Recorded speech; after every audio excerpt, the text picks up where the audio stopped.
¿Qué tal? Muy buenas, bienvenidos nuevamente a El Laberinto. Mi nombre es Andrés Canseco y como todas las semanas tenemos un programa muy interesante y en esta ocasión no estoy solo, en esta ocasión estoy acompañado porque vamos a hablar de energía.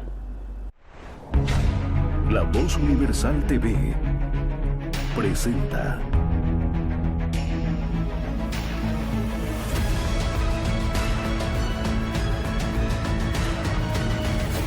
El Laberinto con Andrés Canseco.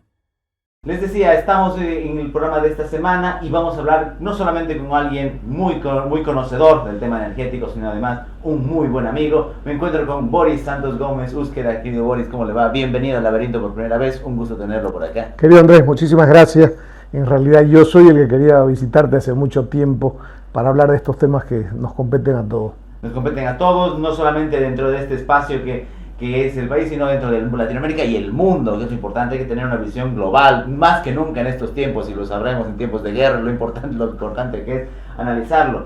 Pero como lo habíamos conversado previamente, la idea es eso, conversar, charlar, aprender, no solamente la gente que nos ve, sino yo también, a través de este intercambio que vamos a tener. Y lo primero es hablar de eso, ¿qué es de energía? Porque podemos pasarnos varios minutos hablando de tipos de energía, pero desde el punto de vista que usted maneja profesionalmente, ¿cómo entendemos la energía? ¿Cuál es la importancia en todo lo que hacemos? Bueno, querido Andrés, básicamente la energía es un concepto que está presente todos los días en el desarrollo de la sociedad, en todas partes. No la vemos o la vemos, pero está ahí. Desde cómo cargar el celular hasta encender el aire acondicionado, la luz, o cómo se mueven los aviones, los vehículos, las grandes industrias, las acerías, los sistemas de transporte marítimos. Energía es un concepto global que tiene que ver con desarrollo humano, desarrollo de las sociedades y, por supuesto, desarrollo de la economía. Los grandes países y las sociedades más avanzadas son las que tienen la energía más barata. Y cuando hablamos de energía, para dejar muy sentado que es la generada por agua, la hidroelectricidad, ¿verdad? Obviamente los fósiles, el carbón y el petróleo y todos sus derivados y refinados, el gas natural, que lo conocemos muy bien, y ahora esta nueva onda de las renovables, solar, eólica, etcétera, etcétera. En ese sentido hay un cambio cada cierta época, los adelantos tecnológicos, el desarrollo científico, por supuesto, todo esto ha ido cambiando, porque no es lo mismo pensar, como decías, en la energía producida por vientos o por el agua, a la cantidad de energía que necesitamos ahora para poder vivir como vivimos. Lo mencionaba muy bien, el tema de usar un teléfono, el tema de las grandes empresas, además hay un cambio en el que no hay que desdeñar el avance tecnológico, hay un conocimiento detrás de eso, y eso es importante decirlo, porque a veces, no solamente en cuestiones de tecnología o ciencia, sino en otras también, la gente pierde de vista lo que hay detrás de algo, y por eso a veces no lo valora, por eso a veces no lo comprende. Entonces el trabajo, no solamente manual, sino mental, intelectual, que hay de estas maneras de solventar esta demanda de energía, también es importante considerarlo. No, absolutamente, el avance de la tecnología es primordial para el uso de la energía. El ser humano ha empezado desde encendiendo fuego con dos maderos hasta tener hoy en día vehículos que se mueven con hidrógeno. Estamos yendo de a poco y, por supuesto, en este mundo complejo que cada vez avanza más, que cada vez necesita más energía para moverse, para desarrollarse, obviamente la tecnología, la investigación, el desarrollo, el avance de la ciencia tienen muchísimo que ver para proporcionarnos a nosotros, digo, a la sociedad, a los seres humanos, mejores condiciones de acceso a la energía. Hay también esta necesidad de comprenderlo dentro de la armonía ahora con el medio ambiente. Se habla mucho de las nuevas energías y demás, pero más allá de lo romántico, es tan fácil cambiar un modelo energético mundial, global, porque uno ve, por ejemplo, acciones como las de la Unión Europea, que empieza a poner fechas de aquí a 5 o 10 años. No sé si se cumplirán tan rápido, por eso le pregunto si es tan sencillo eso, o demanda más bien un mayor avance y un mayor desarrollo de estas cosas. Bueno, las sociedades han empezado caminando, luego se han subido a un caballo, a las carretas, y de ahí se pasó a la invención de los vehículos gracias al descubrimiento del petróleo. ¿Se va a poder dejar de usar el petróleo y sus derivados? No en esta generación. Va a ser muy difícil. Además, no perdamos de vista algo. la forma de explotación del petróleo hace 50 años es totalmente diferente a la forma de cómo se explota el petróleo hoy, y va a ser totalmente diferente a la forma en cómo se explota y se refina el petróleo en unos próximos 30 años. Vale decir que, si bien es cierto, insisto, no va a haber esa posibilidad que quieren los ultra fundamentalistas ambientalistas, que quieren que todo sea renovable. Yo soy un hombre que cree en las renovables, pero al mismo tiempo creo en que el gas natural es el puente de transición entre fósiles y renovables, y al mismo tiempo creo que no va a haber el tal pic del oil petrolero, vale decir que se acabó el petróleo. Eso no va a ser posible. Lo que sí va a ocurrir, que querido Andrés, reitero, es que hay nuevas formas y nuevas metodologías de explorar, explotar y refinar el petróleo que lo hacen más amable con el entorno ambiental. Ya no es tan agresivo, ya no es tan bravo. Entonces podemos vivir de forma más placentera usando un mix, una porción de cada una de esas fuentes de energía. Y justamente era lo que mencionaba. Cómo es que por tema ideológico, político, propagandístico inclusive, dentro de nuestro inconsciente colectivo, aunque no me gusta esa expresión, pero bueno, está esta idea de que todavía el explotador de petróleo es ese tejano que está en la década del 50 explotando y que no ha cambiado nada desde esa época, que es como el señor Burns trayendo de Springfield con su torre inclinada y que no ha cambiado nada. No es así. Ha habido muchos cambios y también con el tema del gas, el tema del fracking y demás, que han ido evolucionando también con los años. Yo quiero exponer dos ejemplos muy concretos, nada densos para no molestar mucho, querido Andrés. El ejemplo de Arabia Saudita y el ejemplo de Estados Unidos. Arabia Saudita es un país petrolero per se. Ellos producen 11 millones de barriles diarios de petróleo. 11 millones. No voy a comparar con otros países, pero obviamente no llegan a esa cantidad. Venezuela tiene más reservas de petróleo que Arabia Saudita. Sin embargo, sabemos cómo está Venezuela y sabemos cómo está Arabia Saudita. Bueno, ese gigante petrolero que se llama Arabia Saudita, que produce 11 millones de barriles por día, no dijeron ni lo van a hacer, subimos el switch y dejamos de ser productores de petróleo. No, ellos están en una política de hacerse verdes. ¿Qué significa esto? Van a seguir explotando sus reservas de petróleo, por supuesto, con nuevas metodologías y dinámicas, y al mismo tiempo le van a apostar las energías renovables. Ya tienen todo el proyecto conceptual, toda la ingeniería para construir una ciudad que se llama NEOM, The Line. Es una ciudad que cruza prácticamente toda la península arábiga, que va a estar movida por energías renovables. Vale decir, ellos conjugan estos dos mundos sin ningún problema. Ese era el primer ejemplo que te quería exponer, Andrés. Y el segundo, de Estados Unidos, que en un momento dado siempre tiene que importar petróleo porque es un país muy grande, de Venezuela, de países árabes, de cualquier lugar, porque es la primera economía del mundo. En un momento dado ellos dijeron, bueno, ¿y qué hacemos? Y ahí se inició la industria del fracking, que es un nuevo modelo de explotación de otro tipo de reservorios, principalmente gas natural, y ahora sucede que Estados Unidos es el principal productor de gas natural del mundo. Pero no significa que ellos hayan abandonado las ideas de la utilización de renovables. ¿Por qué usar renovables? Porque, bueno, sencillamente, lamentablemente, la temperatura del mundo ha aumentado por la cantidad de vehículos, por la cantidad de emisiones, etcétera, etcétera, las industrias, por la cantidad de uso del carbón. Siempre he sido muy crítico de China, Andrés. Ellos son los principales usuarios y explotadores del carbón y ni siquiera están respetando el famoso Acuerdo de París para reducir las emisiones. Entonces tenemos que ser muy sabios a tiempo de poder establecer las reglas en los próximos 25 años. No ser fundamentalistas, el petróleo va a seguir importando, el gas natural es un puente de transición, China tiene que acomodarse, lamentablemente es una dictadura comunista, yo no sé quién podrá ponerle el cascabel al gato. Y en el asunto, bueno, ya lo mencionaba, un tema de Venezuela, pero en América Latina, comparado con otras regiones del mundo, ¿qué tan atrasado está el manejo de la energía, tanto de todos estos elementos como de la distribución? ¿Es muy grande la diferencia tecnológica, logística? Sí, la diferencia tecnológica es abismal. Vuelvo a decir, Venezuela tiene la primera reserva de petróleo en el mundo, más que Arabia Saudita. Sin embargo, vean ustedes cómo está la economía de Arabia Saudita. Hablando ya de América Latina, naturalmente México, Brasil y la Argentina son potencias latinoamericanas que tienen un retraso fundamental en su tecnología, son altamente estatistas.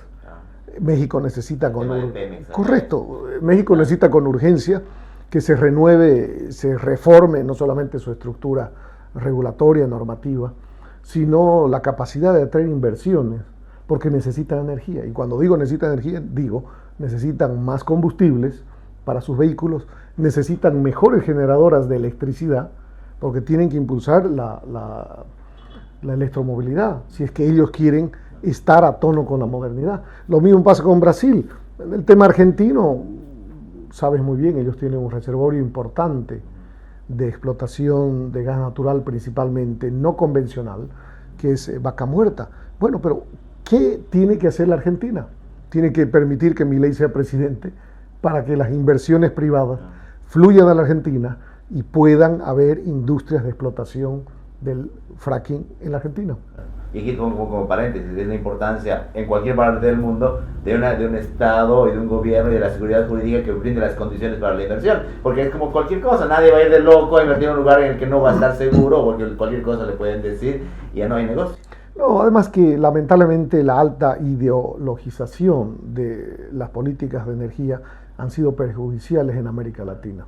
Han sido perjudiciales porque no han permitido, lo que bien decías, querido Andrés, la inversión privada. Y debo decirles una mala noticia: la industria de la energía es inversión privada, no es Estado, es inversión privada. Significa que los inversionistas privados son los que ponen en riesgo para la tecnología y mejorar las formas tanto de exploración y explotación en el mundo de oil y gas, cuanto las tecnologías que tienen que ver, por ejemplo, con la reducción de precios en la generación de electricidad renovables. Los estados no alcanzan, son muy pequeños, son altamente burocráticos, altamente ideologizados. Necesitamos inversión privada. Y como en América Latina, lamentablemente, estamos aún, gran parte, excepto Panamá, excepto Paraguay, excepto Costa Rica, y Dios quiera pronto, excepto la Argentina, lamentablemente seguimos en esta ola de la ultraizquierda. Bueno, no van a recalar inversiones privadas para este sector que es tan sensible para el desarrollo de la sociedad. En ese desarrollo que hacíamos hace unos minutos, se nos olvidaba hablar de la energía nuclear. Y si hay algo que está marcado por catástrofes y por miedo, suele ser la energía nuclear. Nadie va a negar desastres como el de Chernobyl, que fueron los comunistas los que lo hicieron. Por favor, valga el subrayado. Sí, hay que mencionarlo siempre, es una razón más para detestar esa ideología.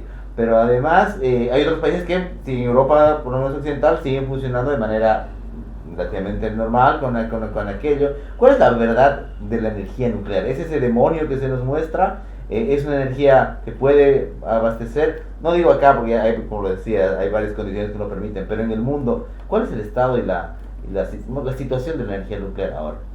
Bueno, el mundo está caracterizado en el pensamiento de la industria de la energía por tres grandes olas, si podemos así denominarlas. La primera ola, la oil y gas tradicional; la segunda, las renovables; y la tercera es la nuclear. La nuclear siempre va a ser necesaria, a tal punto que la Unión Europea, hace unos meses atrás, reclasificó en su índice de energía, vale decir, en su modelo normativo de las energías, reclasificó al gas natural como verde, entre comillas, y a la nuclear como verde. ¿Por qué? Porque se necesita todavía el concurso, tanto del gas natural cuanto de la energía nuclear, de la energía generada vía nuclear, para lograr llegar a ese punto de la transición energética, vale decir, dejar de ser fósiles y ser totalmente renovables. Para llegar a ese punto, que estoy seguro que lo vamos a lograr, quizás no en esta generación, sino en una próxima, se necesita echar mano de todas las fuentes que estén en la mesa. Lo contrario sería ser locos, Andrés, porque el desarrollo del ser humano en las sociedades, con tecnología, con inversión, requiere de energía. Y no nos vamos a morir, si vale el término, ni nos vamos a balear con los fundamentalistas. Hay que hacerles comprender que de momento es necesario utilizar todas las fuentes de energía. Y hablando de fundamentalistas, claro, no solo con la energía nuclear, sino también con el tema de fósil, también lo comentaba hace rato, está la idea de que estamos en estos cambios climáticos en el planeta, que son reales, pero que también se disuelve por temas ideológicos, que se suele demonizar todo, y es de verdad tan intensa la necesidad de cambiar, ya en esa romantización, en esa cuestión irracional, todas las energías. ¿Qué tanto tiempo le queda al planeta usando esto? ¿Es tan alarmante como se dice o influye también la propaganda y la ideología? No, por supuesto que influye la propaganda. Además, no olvidemos que todo este pensamiento no es estático, es dinámico. Vale decir que mientras nosotros estamos haciendo este coloquio, querido Andrés, afuera, en el mundo, en el primer mundo principalmente, en el mundo capitalista, están investigando mejores fórmulas, mejores tecnologías y mejores mecánicas para reducir el impacto del uso de fósiles en la sociedad. Lo están haciendo, no es que no lo están haciendo. Vale decir que, por supuesto, que de manera paralela sería importante reducir el uso de fósiles, sí, pero siempre y cuando exista la racionalidad. Un ejemplo muy rápido, Costa Rica es un ejemplo de país verde en América Latina. Ellos generan el 95% de su matriz eléctrica vía renovables, vale decir hidro principalmente, el 95%. Redujeron un poco, hubo una pequeña reducción porque, bueno, las condiciones climáticas tienen que ver con el uso de renovables. Mientras menos lluvias hayan, naturalmente las represas se van a llenar menos para mover las turbinas que generen electricidad. Hubo una reducción de las lluvias en Costa Rica este año 2023, pero eso no significa que Costa Rica haya dejado de ser un país verde. Sigue siendo, produce energía más allá del 90%.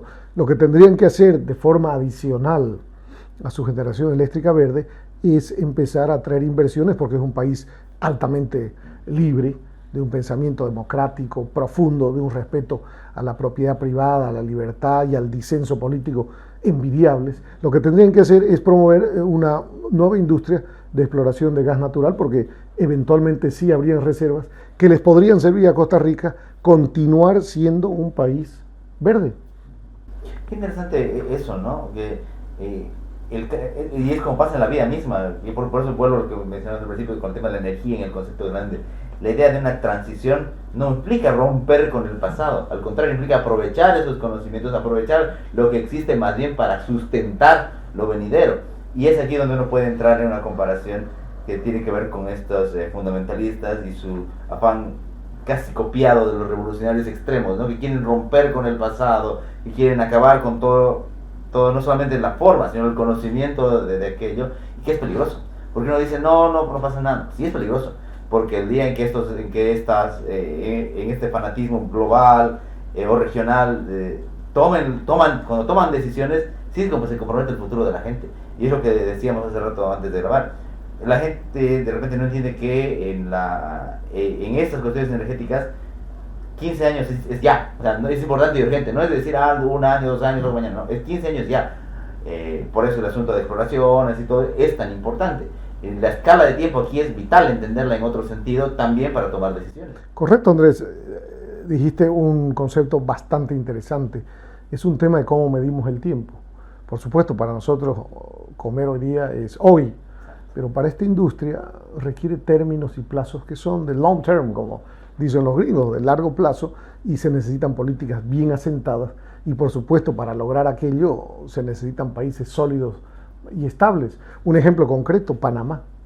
Panamá es la estrella latinoamericana en crecimiento económico, porque ha sido capaz de tener un país estable, una democracia abierta, un sistema de bancos quizás el más moderno de América Latina, su economía es dolarizada, y principalmente tienen un sistema de energía que les permite a los panameños atraer inversiones en industrias.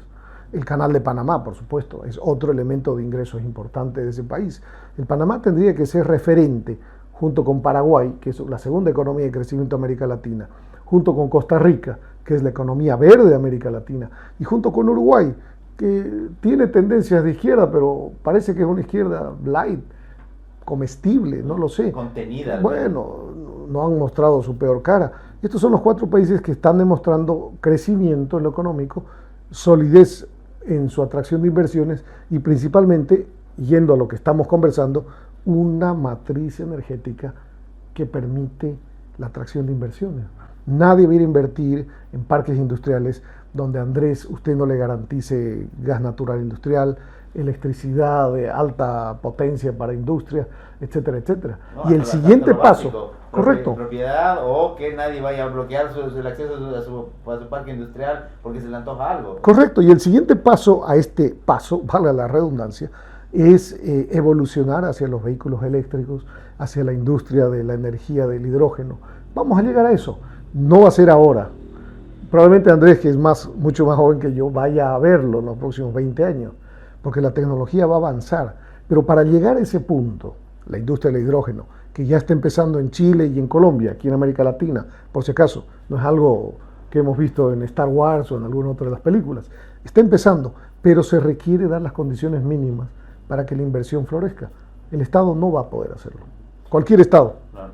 Y ahí está lo que vale la pena decir, ¿no? No es solamente un tema político coyuntural, sino es de visión estatal, más allá del gobierno que esté, es una cuestión de básicamente una política de Estado diferente y hasta identitaria y cultural. Por eso volvemos al ejemplo que mencionaba, el tema entre Venezuela y Estados Unidos, por ejemplo, radicalmente opuestos en visiones, aunque cada vez está más complicado el país del norte, pero completamente diferentes, y ahí se nota en el manejo energético. O sea, es una muestra entre tantas que podemos encontrar de cómo ya no solo la ideología, sino la cultura de vida, la cultura de sociedad incide en estos temas. Yo quiero traer un poco a la mesa de forma muy breve, Andrés, el expresidente de Venezuela, Carlos Andrés Pérez, cuando Venezuela estaba en su mejor momento de producción petrolera, dijo algo como esto: tenemos que sembrar el petróleo, vale decir, los ingresos de venta de la producción petrolera tienen que ser útiles para la sociedad, infraestructura, carreteras, caminos, escuelas, lo que ustedes quieran. Bueno, no se ha llegado a ese punto, y hago mención a Venezuela de forma específica, y comparo con, por ejemplo, Qatar. Qatar tiene prácticamente mi edad en términos de vida institucional, tiene 50 años y es uno de los países más ricos del mundo. Es el país que ha logrado aprovechar la explotación de sus reservas de gas natural y ha logrado, junto con Arabia Saudita y Emiratos, porque es el mismo esquema, son países que viven de negocios de la industria energética, llámese gas y petróleo, y ahora renovables, porque se van a hacer verdes, porque tienen la plata para hacerlo y porque tienen la decisión política para hacerlo, han diversificado sus ingresos. Han comprado acciones, han comprado bienes a escala, en todas las bolsas y en todos los comercios del globo. Y ahora ellos se pueden dar el lujo de tener reservas internacionales, que no las dilapidan, por cierto, y que son utilizadas para que su sociedad viva mejor y son utilizadas para que su sociedad permanezca de aquí por los próximos 100 años. Ellos defienden mucho su cultura. ¿Por qué? Porque es importante que los ingresos generados por la industria de energía sirvan para lo que acabamos de decir, defender el ser, dónde estamos y a dónde vamos. Hay una cosa que me quedó pendiente y es preguntar sobre este asunto de la integración regional.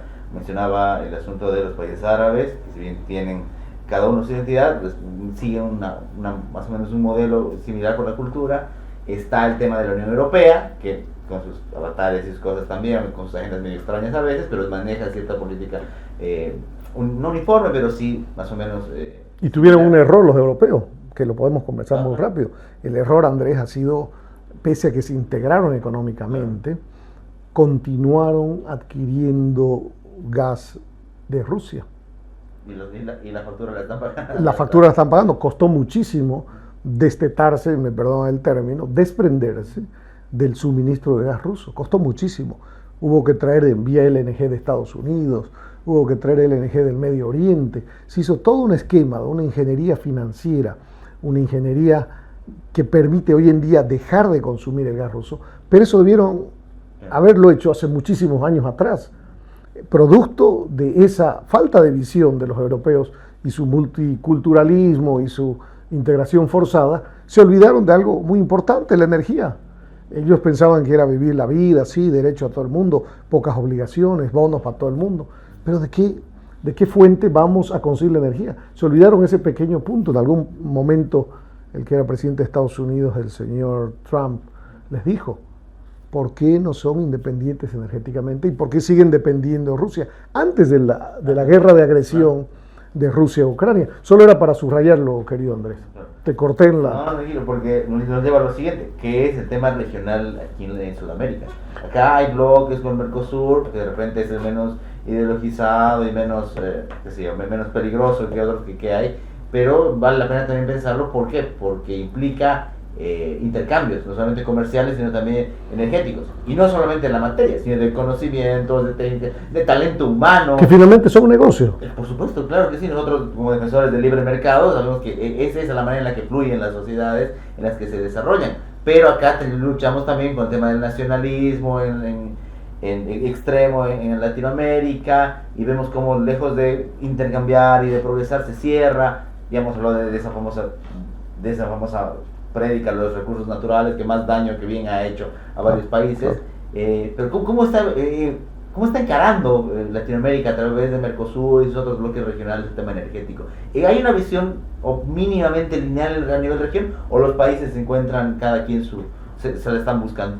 Bueno, aquí en el hemisferio la integración energética siempre ha sido muy complicada. Algunos ejemplos que para mí me han parecido exitosos, por ejemplo, la integración Estados Unidos-México. Hay más de 5 gasoductos que cruzan la frontera, y cruzan legalmente, por si acaso, la frontera, porque se necesitan, son interdependientes. Otro ejemplo muy concreto, Chile y Argentina, lo propio. Hay varios gasoductos que cruzan. Otro modelo que en mi opinión ha merecido mucho elogio y sigue siendo importante, merece ajustes como cualquier acuerdo, son los modelos de integración Paraguay-Brasil y Paraguay-Argentina en electricidad, ¿no? Tienen sus 2 grandes represas. Y finalmente hay un último modelo de integración energética que seguramente va a correr en los próximos años. Es una idea que lanzó la administración norteamericana, la nueva, bueno, ya no es nueva, la de Biden, hace unos par de años, cuando recién ingresaron a administrar el país, es que plantean una verdadera integración eléctrica entre Estados Unidos y América del Sur, a través de un tendido de distribución eléctrica desde Colombia hasta Estados Unidos, que es perfectamente posible. Ya está el concepto general, por ejemplo, de la integración entre Costa Rica y Panamá en un corredor azul. ¿Qué es un corredor azul? Le permite a Andrés montarse en su vehículo eléctrico en Ciudad de Panamá y llegar a la capital de Costa Rica, parando únicamente para hacer sus recargas en un corredor azul. Eso es integración energética, pero eso lo logran únicamente empresarios privados, con regulaciones acorde, no ahogados por impuestos, no sometidos a chantajes, de manera que la única forma para tratar de responder la pregunta tan ambiciosa de Andrés, de lograr una integración energética regional, es tener modelos de mayor libertad dentro de los países, ¿no? Y me quedo con ese tema de los privados, porque es importante. No solamente es por tema de recursos, sino por algo que es la inventiva, la creatividad, que solo puede salir del sector privado. El sector público, podrá haber gente que tenga buenas intenciones y todo, pero por su naturaleza misma vive anquilosado, vive encuadrado dentro de sus esquemas, dentro de sus obligaciones, dentro de servilismo. En cambio, la chispa del privado, y no solamente en materia energética, sino en todo, desde un restaurante hasta los grandes negocios, están basados en la chispa del privado. Iniciativa, cosa que en algunos lugares, lejos de apoyarse, o por lo menos dejarlo ser, se lo está encerrando más. Se lo está ahogando. Un gran ejemplo de un modelo que no se debe seguir es el modelo chino. Es un país totalitario, por supuesto. Es el mayor consumidor de energía del mundo, el mayor consumidor de carbón, el mayor productor de carbón, el mayor emisor de sustancias nocivas para el entorno ambiental, y es uno de los pocos países que no está respetando las reglas del Acuerdo de París, como habíamos indicado, este acuerdo del 2015, que prácticamente obliga a los países capitalistas, porque eso es lo malo del acuerdo, a reducir sus emisiones. Pero reducir emisiones implica reducir la capacidad de producción de sus industrias petroleras, etcétera, etcétera. Y eso naturalmente afecta de forma muy directa a su economía, porque tendría que echar gente, ¿verdad? Reducir trabajo, etcétera, etcétera. Volviendo al punto, la única solución, la única forma, la única fórmula para poder tratar de tener un mundo con mayor energía a bajo costo, es permitir que la tecnología avance. Y la tecnología únicamente va a avanzar en escenarios, en caldos de cultivo altamente democráticos. Quiero agradecerle, Boris, por su tiempo. De verdad hemos aprendido mucho, no solamente de la parte técnica que lo hemos visto, sí súper superficialmente, porque si no era muy denso. Era muy denso, pero además de visiones, que es importante, porque uno va acompañado del otro. Puede haber gente con mucho conocimiento técnico, pero si su visión está anquilosada y demás, de nada va a servir, o viceversa. Agradecerle de verdad por estar estos minutos acá en El Laberinto, por acompañarnos, por conversar de esos temas tan importantes, y no sé si hay algún mensaje final sobre el tema energético para los que nos ven. Bueno, muy contento, Andrés, realmente, vuelvo a decir, yo siempre quise estar con ustedes. Este es un programa de gente joven, de una visión de libertad que es importante. Y bueno, solamente para concluir, el mundo se mueve con energía todos los días. Desde el momento en que usted enciende su vehículo o enchufa su celular, enciende su aire acondicionado, toma un avión para ir a otro país, a otra ciudad, toma un barco, ve las industrias de producción de aceros, etcétera, etcétera. Es energía. Seamos parte, involucrémonos. ¿Cómo? También es importante el tema de la eficiencia energética. Tratemos de ser más racionales en su uso y, por supuesto, involucrémonos en lo que es la discusión de políticas de energía, siempre apoyando la visión de la libertad. Solo eso y muchísimas gracias. Y muchísimas gracias también a todos los que nos han acompañado durante este programa. Ha sido muy interesante la conversación. Y agradecer a todos los que nos siguen por radio, por televisión, también por nuestras redes sociales. Nos volveremos a encontrar la siguiente semana en otro laberinto. Mi nombre es Andrés Canseco. Que tengan un muy buen descanso. El Laberinto con Andrés Canseco.